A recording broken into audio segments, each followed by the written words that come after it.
Hola, ¿qué tal? Estamos con Renato Cisneros. Ha llegado a Lima para la Feria Internacional del Libro, pero sobre todo para tratar de conmemorar un libro que para él es sumamente importante, que además ha sido traducido a varios idiomas, La distancia que nos separa.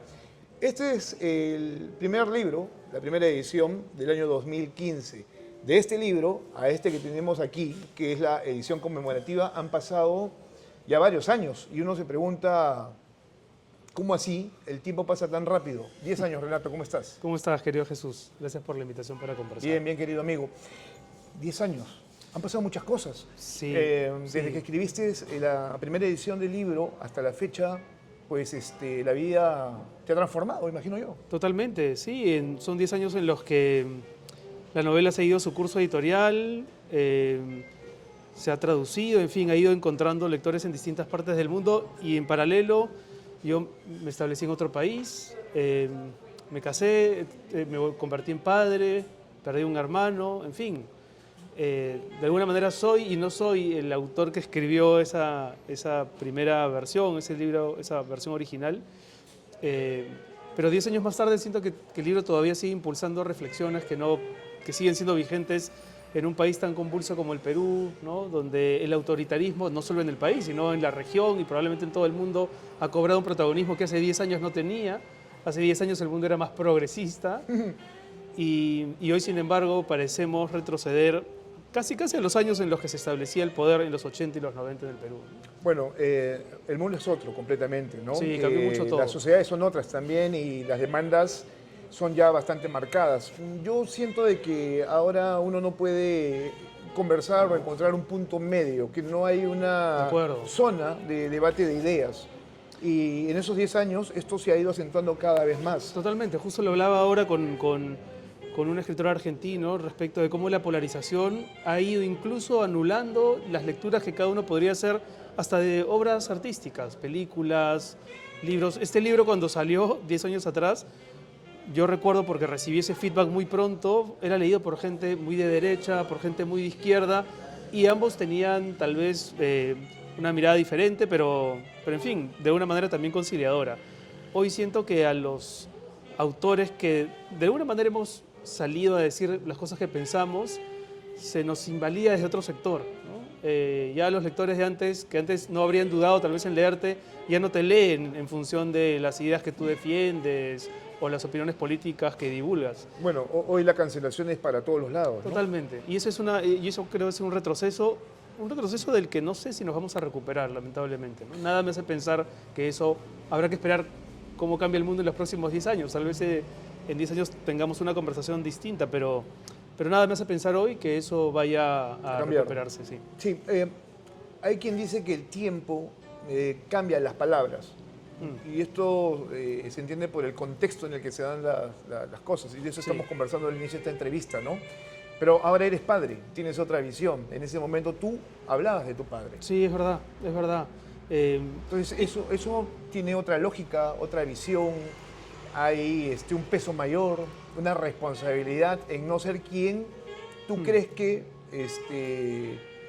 pudiste ser en función a lo que te enseñaron o en función a quien conociste que fue tu padre, ¿no? Porque finalmente son los padres de quienes aprendemos, ¿no? Totalmente. Una de las cosas que nos enseña la paternidad, tú también eres padre de una niña, y justo casi en el mismo lapso. Es que todas tus ideas, incluso aquellas que tú sientes más sólidas, que son las que te definen, tus ideas sobre el mundo, sobre cómo deberían ser las cosas, pueden tambalear el día que tu hijo o hija viene a decirte algo que a ti que te asuste, ¿no? Que te llene de pánico, que tal vez saca de ti unos convencionalismos y un conservadurismo que creías no tener, ¿no? Uno se vuelve con los años un poco menos osado, menos arriesgado. Y efectivamente el gran cambio para mí ha sido ahora yo convertirme en padre, ¿no? Este libro de alguna manera representó dentro de mi familia un acto de rebelión, de desobediencia, ¿no? Escribir desde un lugar muy incómodo.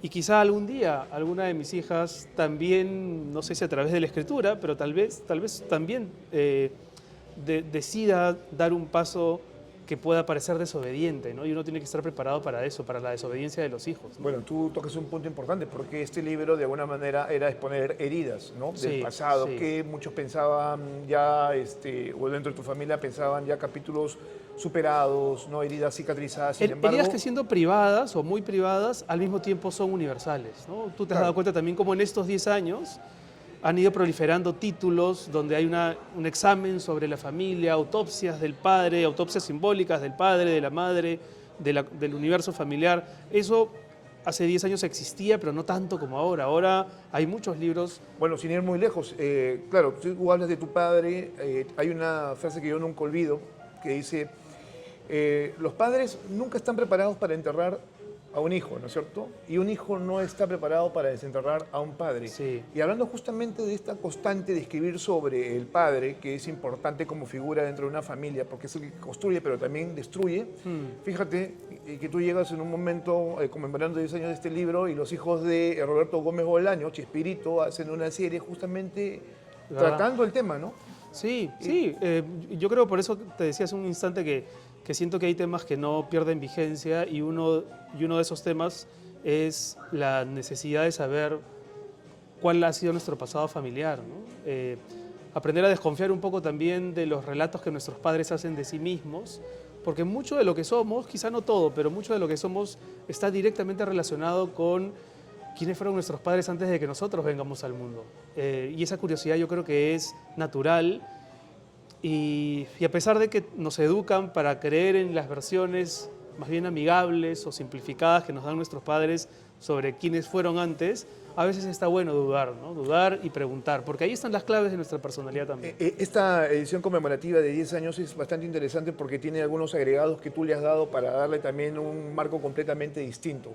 Sí. Hay el prólogo de un escritor mexicano que habla de quién eres tú, de cuál es la narrativa que empleas, que por cierto es bastante interesante ese punto. Guillermo Arriaga, que Sí, fue el guionista de Amores Perros, la gran película mexicana. que habla justamente de cómo es que tú construyes tu prosa y cómo la haces poética de alguna manera y cómo vas sumando hechos que la hacen interesante, ¿no? Y cercana también al lector. Pero también está esto que tú escribes desde Madrid, que es donde vivías hace ya mucho tiempo, muchos años, y donde has tenido que reconvertirte, ¿no? Sí, sí. Imagino yo con todos los miedos que significa eso, ¿no? Construirte tú y tu familia en un país que no es el tuyo. Pero tú hablas, y estamos en la librería El Virrey, aquí en Miraflores, donde tú pudiste encontrar algo que posiblemente le pudo aportar mayor contenido al libro, que son escritos de Julio Ramón Rivero Sí. respecto a quién es o era tu padre, ¿no? Es verdad, cuando la primera edición salió publicada, yo había incluido en la novela un dato que era real, que es que mi padre coincidió con Julio Ramón Ribeiro en París en el año 78, 79, e imaginé que seguramente habían compartido algún tipo de encuentro porque había instancias diplomáticas en las que seguramente tendrían que haberse encontrado. Su viuda me confirmó que efectivamente se habían conocido y que habían compartido alguna conversación, pero ella descartó que Julio Ramón haya escrito algo al respecto. Y confiando en eso... Bueno, son 46 años los que han pasado desde el 78 a la fecha. Sí, sí, sí, sí. Y Julio Ramón acaba de cumplir el año pasado 100. Y yo recordaba haber Parecido. revisado, si no minuciosamente, sí, tenía muy claro que en los diarios de Ribeiro, por lo menos en los primeros 2 tomos, no aparecía ninguna mención a mi padre. Sale la novela y un día me escribe uno de estos ratones de biblioteca, pinchaglobos, a decirme, me imagino que sabrás que... me extraña que en tu novela no aparezcan los 2 textos que Julio Ramón escribió acerca de tu padre en el tercer volumen de La tentación del fracaso. Y lo que hice fue inmediatamente venir acá, a esta misma librería, para buscar el tercer volumen, y cuando lo encontré leí con fascinación por un lado, con pavor por otro, las cosas que Julio Ramón decía de esos encuentros con mi padre en París. Y recién ahora me he animado a incluirlos, porque dice cosas muy duras, pero se me hace un testimonio absolutamente fiable, ¿no? Yo soy un gran admirador de Julio Ramón Ribeiro, no tengo por qué dudar en este caso, aun cuando lo que cuente como hijo digamos, me impacta, ¿no? Bueno, impacta como lo cuenta, ¿no es cierto? Sí, Como lo sí. describe. El Si hecho mi padre le hace una confesión, no la voy a develar para provocar la curiosidad de los lectores. Mi padre en una de esas reuniones le hace una confesión respecto de cosas que hizo mientras fue ministro, supongo, y eso es lo que relata Ribeiro, ¿no? Entonces, sí, me parecía que este momento era importante, este aniversario, digamos, era importante para añadir ese texto. Bien, eh, dejamos por un momento la novela conmemorativa, 10 años.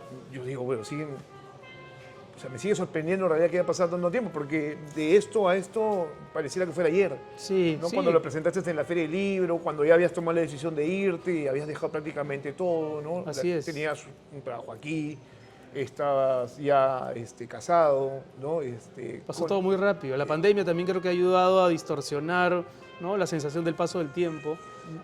Sí, no lo sé en realidad. Pero 10 años más tarde el Perú es otro país también, ¿no? Hace 10 años yo recuerdo que cuando me iba, cuando tomé ese avión, una de las primeras dudas que me invadió fue ¿por qué me estoy yendo a un país que todavía está sufriendo los coletazos de la crisis del 2008, 2012, ¿no? España no se había recuperado del todo y estoy dejando un país que parece estar en auge, ¿no? En el 2015, en el Perú, los gobiernos todavía tenían la excéntrica costumbre de durar 5 años. Dejaste un presidente todavía con 5 años Exactamente. de permanencia. Y la gran en Palacio. discusión, no sé si tú lo recuerdas, pero la gran discusión era cuándo el Perú va a entrar a la OCDE. Bueno, seguimos en ese proceso, pero hasta este momento no sé si cumplimos los requisitos, ¿no? Y ese es un gran cuento también. Exacto, el Perú se convirtió en un agujero negro que fue devorando todo lo que de precaria democracia se había conseguido hasta el 2015, ¿no? Bueno, estamos camino a ser un protoestado, ¿no? Un estado fallido. Totalmente. Yo lo que estaba comentando a propósito del último mensaje de la Nación de Dina Boluarte, ¿no? Que ese es un documento que no tiene mayor sentido, pero si algo revela es que no tenemos dirección, no tenemos rumbo. Es un país y sin que rumbo. Nuestro único destino va a ser que los que ahora generan dinero de manera ilegal sean los que controlen finalmente el país. Y eso Sí. no tendría por qué ser así. Es un país desnortado donde tal vez el único hito que nos pueda permitir identificar un faro hacia el que vamos son las elecciones. Hasta que no me extrañaría que dentro de poco también las elecciones se conviertan en un paradigma del ayer y Sí, claro. e implosione lo poco que queda de democracia, ¿no? Estamos hablando, bueno, la política, la literatura, la cultura, en general, todo forma parte de un todo, no lo podemos dejar de lado, ¿no? Te decía que quisiera hacer un punto de aparte sobre la edición conmemorativa de la distancia que nos separa para entrar justamente a otro padre. Porque si bien es cierto, tu padre biológico falleció ya hace un número importante de años, tu padre literario, no solamente el tuyo, sino de la generación de la que tú perteneces, Sí, de toda la ha dejado generación. de existir hace tan solo unos meses. Sí.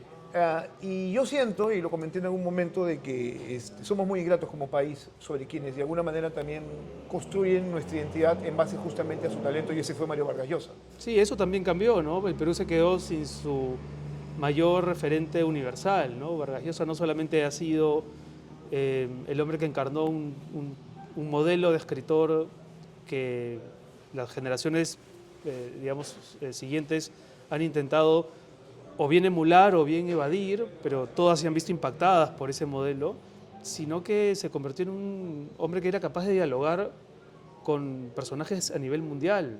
Vargas Llosa discutía un problema en sus columnas y le respondía Kundera, Humberto Eco, Octavio Paz, ¿no? Hoy no tenemos un personaje de esa altura e independientemente, creo, de cómo fueron variando sus posturas políticas en los últimos años de su vida, creo que su obra es tan absolutamente sólida que tenemos felizmente mucho de qué hablar y discutir partiendo de los libros de Vargas Llosa. Aunque Rosa Montero me dijo lo contrario, yo ¿Qué te sigo dijo? sosteniendo de que con Vargas Llosa se acabó una estirpe de intelectuales que hicieron de este país grande, ¿no? En la medida de lo posible. Y ella me dijo que no, que este país si algo tiene es que constantemente da muy buenos intelectuales. Yo no sé si eso sea así, ¿no? A Por ver, lo que veo, ¿no? Sí, O sea, sí. intelectuales en diferentes ámbitos, ¿no? Tal vez en cuanto a la literatura sí, todavía tengamos una posibilidad o muchas posibilidades, pero en lo político creo que seguimos a un nivel de degradación total, ¿no? El caso de Vargas Llosa es sui generis, ¿no? Tal vez no vaya a haber en los próximos años alguien que pueda sintetizar como él preocupaciones artísticas y al mismo tiempo sociales, políticas. Pero sin duda, yo que trato de seguir de cerca la producción, no solo literaria, sino artística de este país, siento que hay todavía mucho que decir y mucha gente que está buscando decirlo. Pero efectivamente en materia política, lo anterior era en materia artística, pero en materia política no veo nadie que tenga la capacidad de constituir algún tipo de modelo contrario a las tendencias que hoy se imponen en todo el mundo, ¿no? No hay nadie que me parezca que para las próximas elecciones pueda llegar con la capacidad de aglutinar fuerzas para tratar de imponer simplemente la sensatez, ¿no? El sentido común. Todas las opciones que veo están muy radicalizadas o intentan que se extienda el sistema actual. Pasa en España también. Mira, en 10 años, es curioso, cuando yo llegué, yo recuerdo que veía por televisión fascinado las discusiones de la Cámara de Diputados, porque sean de derecha o de izquierda, los exponentes tenían un intercambio de argumentación muy interesante, ¿no? Con una densidad, pero también en estos 10 años esa política española se ha ido latinoamericanizando en el peor de los sentidos, ¿no? Hoy el insulto es prerrogativa de ambos lados y los casos de corrupción que siempre han existido han empezado a multiplicarse casi al ritmo de lo que ocurre en las democracias, en las fallidas democracias latinoamericanas. Qué desolador suena todo esto, ¿no? Y Ya pensando como padre, ¿no? Sí, y porque si a eso le sumamos la aversión que existe no solamente en esta parte del mundo, sino sobre todo en Europa, a la figura del migrante, pues los próximos años pueden ser muy oscuros, ¿no? En todo sentido. E insisto con esto, y pensando como padre, ¿qué piensas del futuro? Porque ya no se trata de ti. Sí, evito pensar, ¿eh? A lo mejor hago mal, debería de pensar un poco más en el futuro. Pues yo lo hago. Porque el país y el mundo que viene va a ser el de mis hijas, ¿no? Pero trato de dar pasos firmes poco a poco, no hacer grandes proyecciones. Siempre uno tiene sueños, ¿no? Hay cosas que quieren que a lidiar ocurran. más con el presente que con el futuro. Sí, total. Lamentablemente los tiempos te obligan a eso, ¿no? Uno se vuelve menos esperanzado, pero los hijos van creciendo y las esperanzas que uno va perdiendo las van ganando ellos, ¿no? ¿Y en cierta manera ahora entiendes a tu padre? Sí, una de las cosas que me ha pasado, y no sé si te ocurre a ti, es que a veces siento que me estoy convirtiendo en un hombre más parecido a mi padre de lo que yo pensaba. Yo que siempre me sentía muy distante de él en forma de ser, en pensamiento, etc. A veces me sorprendo porque descubro en mí gestos no solo físicos, sino actitudinales, muy similares a los que él tenía. Y quizás es cierto eso que dicen, que el destino de todo hombre es parecerse a su padre, ¿no? Que en eso consiste envejecer. Pero sí, él está muy presente. Y además que siempre me lo están mencionando, porque en las redes, cuando uno coloca una opinión política, ¿qué diría tu padre? ¿No? Se volvería a morir si supiese que su hijo es un caviar, etcétera. Y todas esas adjetivaciones tan faltas de originalidad, claro, que ponen. Uno puede parecerse a su padre, pero también tiene ese derecho a pensar completamente Totalmente. distinto. Y yo creo que eso hay que aprender a desterrar. Ese principio hay que aprender a desterrarlo. La idea de que tengo que pensar como mi padre, ¿no? Y en materia política aquí lo vemos, ¿no? Tenemos un ejemplo muy vivido en el fujimorismo. Uno puede haber sido un creyente del fujimorismo, pero es imposible, con todas las evidencias que existen, que uno sea incapaz de disentir con aquello que en su día abrazó. Lo que hemos visto más bien es que hay continuidad, que hay cerrazón, que hay negación. Y sí, uno puede, y a veces creo que tiene la responsabilidad de saber criticar a los padres también, ¿no? Y saber tomar distancia cuando algo no está bien, o cuando algo a uno no le parece que está en su escala de valores. Sí, yo creo que eso también habla bien de los padres, cuando educas a tus hijos con la suficiente libertad como para que sean no solo mejores que tú, sino que tengan otra mirada del mundo, una más enriquecida, más discutidora.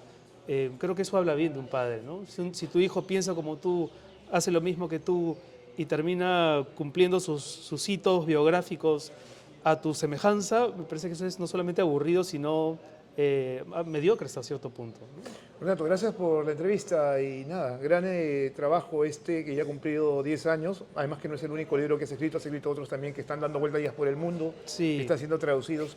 Pero quería sí, eso, simplemente subrayar la bonita edición que ha sacado Penguin Random House. Les agradezco profundamente a los de la editorial.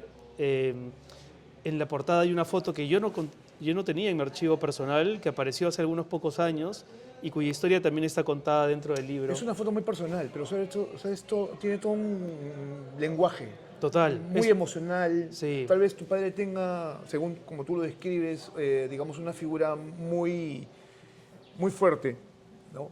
Y ahí es como que se siente que Es una foto de de- alguna manera pierde justamente ese temple y se hace tal vez más humano, ¿no? Sí, totalmente. Es una foto dramática tomada el día en que vamos a enterrar a mi abuela, su madre, y él tiene un gesto conmigo en la foto que es al mismo tiempo un gesto protector, pero también un gesto limitante, ¿sabes? Como castrante, como diciendo, no crezcas, quédate como hijo, ¿no?